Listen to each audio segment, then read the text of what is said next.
All right, so this video is gonna offend people. It just is.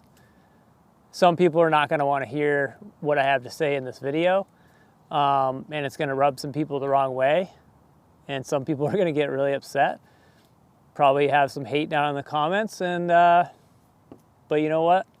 I'm at the point in my life where the truth matters more than people's feelings. It just does. The title of my cover page on my YouTube channel is Put the Mountain Back in Mountain Biking.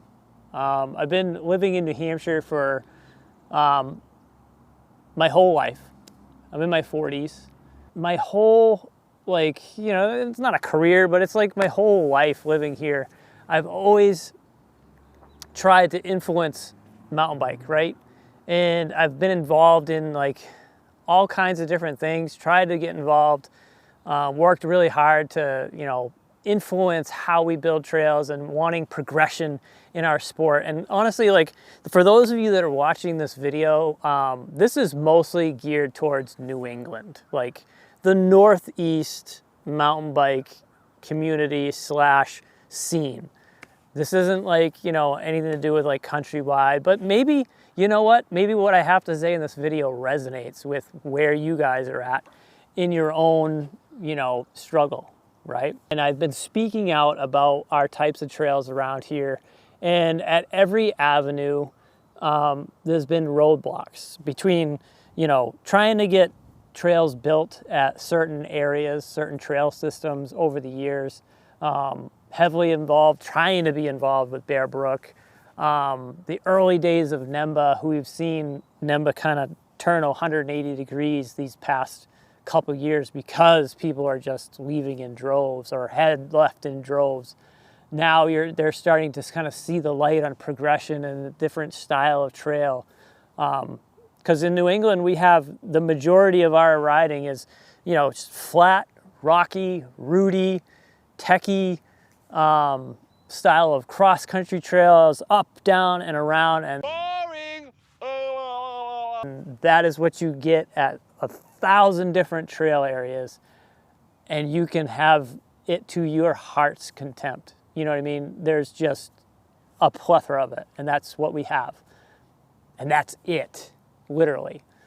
So I'm gonna probably drop some truth bombs in this video about the mountain bike scene and a progression and where we're at and where we're going and what we're seeing. And over the years, what we've dealt with in these different areas from, from North Conway and the early development stages of the trails up there that I was involved with, and the stuff around Bear Brook, trying to build those areas out, and other areas in other towns where we've tried to influence stuff, pretty much without success in southern New Hampshire, because you've got a certain demographic of people that, want things a certain way, right? So all these things that we've been dealing with in the mountain bike industry and the mountain bike scene in New England is, all these people are starving for this type of stuff to ride. Like Highland is so busy all the time. All these downhill parks coming in, and people want to ride progressive style trails. It doesn't have to be a flow trail, but something with, some flow and some direction and, sustained downhills, not up, down, and around, and, not making a downhill trail with a uphill section in it just because, oh, well, it's going to be a two-way trail and people need to climb and they need a break from climbing so that they can, so it fits everybody. And it's yeah, but that's not what it's about. You can't design every trail for everybody. You know what I mean? You have to design the trail that suits the terrain, that suits the use of that trail, and then go from there. So the truth bomb I'm going to drop here, and some of you won't be able to handle this. You want answers? I think I'm entitled. You want answers? I want the truth! You can't handle the truth! Is that it's not about conservation. It's not about, moving dirt from one area to the other. You're going to disturb the soil. And honestly, it's not about wildlife. It's not about sustainability. Every single one of our White Mountain trails is fall line trail. It's not about sustainability. you know, all these places, like for instance, we have these trail organizations around here that, you know, a certain conservation group that I won't name by name, but they're in the Lakes region, and they're a conservation group. And they buy up plots of land to conserve, and that mountain bikers have had long access to. And they say, you know, yeah, we're going to buy this land, and, you know, mountain bikes were allowed here, but now they're not because we own the land now. Even though mountain bikers have had access to these trails forever, we're not going to allow you to ride these anymore. No bikes allowed now that we own it, because it's in conservation now. And we're like I questioned this when it happened to me, because somebody, you know, went out there and they made Strava segments that said basically like no bikes allowed and all this other stuff. Like, what a passive aggressive thing to do as an organization, a conservation organization, right? And so I questioned it. You know what I mean? Like, all these things, you can just go along with it, or you can question it, and you can be like, well, why are you kicking bikes out? Why are you doing this? And, you know, then the argument comes in. Then their argument comes in. And it's, oh, well, conservation, you know, and bikes, they degrade the trail. It's 100% granite stone. Like, there's no dirt on this trail that you are closing down. Well, you know, we don't have anybody to maintain the trail for bikes and for the traffic. It's 100% granite. There's not going to be any, you know, need to maintain much stuff. But if we need to maintain stuff, we volunteer. How do we get involved? How do we help you maintain this trail? Oh, yeah. Well, and you put the holes, you shoot holes through their argument, and you make them justify why they do these things, and you'll come to this conclusion and this argument, and which is my main truth bomb to drop on you guys of the mountain bike scene in New England, and why we keep hitting these roadblocks for having accessible terrain for people, and having it, like, our mountain biking here is not accessible. It's not. Like, people talk about equity and inclusion and everything else, and we do not include people because we exclude people from being able to get into the sport by providing them terrain to ride at a reasonable rate, right? You can't go anywhere for a downhill trail in this state other than like one or two places, the one right behind me, Arrowhead, or way up in North Conway, without buying a lift ticket. How is that making mountain biking or enduro riding or downhill mountain biking or any of that or progressive style riding accessible? How does that make it accessible? And I will tell you why it's not, and why we don't have that accessibility in those areas to ride yet. And that truth is, it's all about 100%, I believe, in my mind, maybe 99, control. They want to control how other people go about their lives, how other people use land, how other people enjoy the outdoors, because it doesn't fit with how they enjoy the outdoors. Now, you can, with that truth, you can just go down in the comments, let me know how you feel about that. If it upsets you, then maybe we should have a conversation, and maybe we should just talk about it, right? Why don't we have these things in this state, in New Hampshire? We're live free or die in New Hampshire.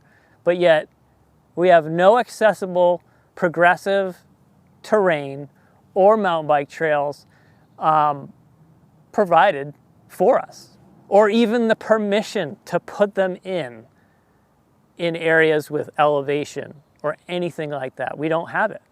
So ask yourself, like, really just ask yourself, why don't we have this type of terrain here?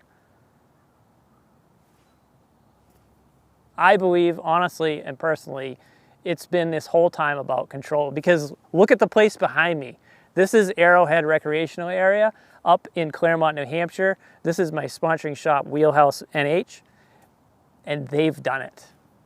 They've done it. Like, yeah, a lot of these places will tell you it's about liability, it's about safety, it's about soil degradation in the environment, the wildlife, all these things that in the end, well, no, I mean, we can build sustainable style trails, but yet no mountain bike trail or hiking trail is truly sustainable. It's always going to need maintenance, right? Right? I see it every day. I see trails in the hiking, in the, White Mountains that are supposedly sustainable trails, and like, they need work. That's just the way it is. But if you build what people are interested in, you won't even have to ask people to come out and help maintain it. But that's my thing, like the safety. I've always been in the industry of like, in like high hazard environments. And this whole thing of safety is they'll take a freedom away from you in the name of safety. But yet in my industry, I have to learn how to work safely. And I still have to perform the work. So the argument that it's all about liability and stuff like that, that is mute too. Because in New Hampshire, we have snowmobiles going down trails 45, 50 miles an hour in the woods and everything else. And it's perfectly allowed because the state of New Hampshire has bylaws about recreational use. You open your land for recreational use. As long as you don't charge any money, you're covered by the state's insurance. At least that's how I used to know things were set up back when I was involved in some clubs. But, places like this, like Claremont, New Hampshire, have said, yes, yeah, go ahead and build it. We're not going to charge you, but we're going to make this accessible. And they've given the opportunity for the Wheelhouse and these boys with Arrowhead to build a community. And for all enduro riders, you come here on a Thursday night, the parking lot's full because they've been able to make here what people are looking for. Now, here is like a little bit different story, right? It's not, easy terrain. It's hard terrain. It's black diamond terrain. It's expert level riding. It's not really a beginner area. I'll tell you that right out of the bat. But I'm just trying to work on other projects around the state to be able to get blue square trails that have directional flow, that will be accessible to the general public without having to buy a lift ticket. Because you tell me now in the comments, how many places can you go and maybe drive a car or a shuttle or do whatever, and you can climb up, do a big climb with a sustained descent and not have to buy a lift ticket.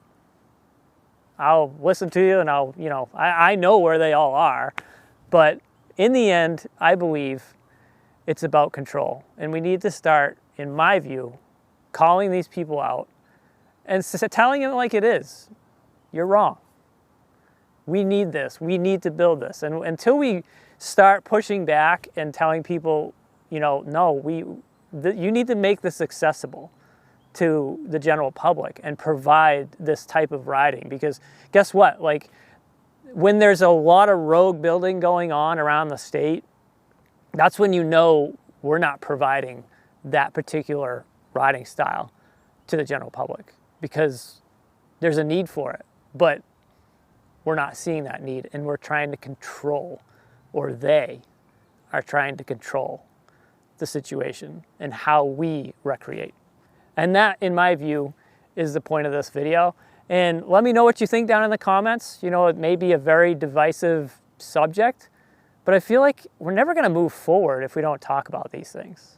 And that's always been my goal. Is my son's 6 now. My other girls are much older, teenagers, and it's always been a goal of mine for when my kids were young to be able to go and take them on a Saturday and just drive up to the top of somewhere, have my wife, drive us up. She's always happy to do so. God bless her. And enjoy like a nice, it doesn't even have to be black diamond, it could be a blue or green trail. Just be able to enjoy like the downhill without having to go and spend $300 for a lift ticket or something like that. Like, it just makes for an enjoyable day of people that want to recreate a certain way, and as a family or whatever, like, make it accessible. Like, until we break down these arguments and break down that it's all about control, in my view, I don't think we're going to get past, and I don't think we're going to be able to get that accessible style of terrain and trail here in New Hampshire. We're seeing it. Like Franklin, they're doing a great job. Nemba is involved in that one. Like Nemba and Kyle with Great Gains, and You know, if you haven't been there yet, like, it's very accessible. It's one of the few areas, but yeah, I can count on one hand in the entire state of New Hampshire, places that are doing that. And we're slowly changing the narrative, but it's very slow, and it's taking a while. It's taken 20 years to get here, and we're still 20 years behind, I believe. But let me know what you think down in the comments. Hit that like, hit the subscribe button. You know, instead of just like focusing on, you know, what people are doing wrong, like, I think we just need to have the conversation moving forward. Like, how do we move forward? How do we get these types of terrain for everybody and make mountain biking, gravity mountain biking accessible? That's it. I think we just need to push back a little bit on the people that just want to control how we recreate, and go from there. Like, if you like this video, put a comment down below. Let's have a conversation. Let's open it up. Let's talk about this stuff. And, you know, if you like the content, everything else, you want to help support the channel, you know, hit the Patreon down below. And if you want to help support guys that are making it happen, you know, on their little zone in their little community, come up to the Wheelhouse. Help them out. You know, buy some stuff, especially with the bike industry the way it is. Come up and do some laps at Arrowhead. Buy some nutrition, you know, hang out, order some parts that you need, do some maintenance, whatever. Support local, and let's push this thing forward. Let's push mountain biking in New Hampshire to the next level. All right, peace out.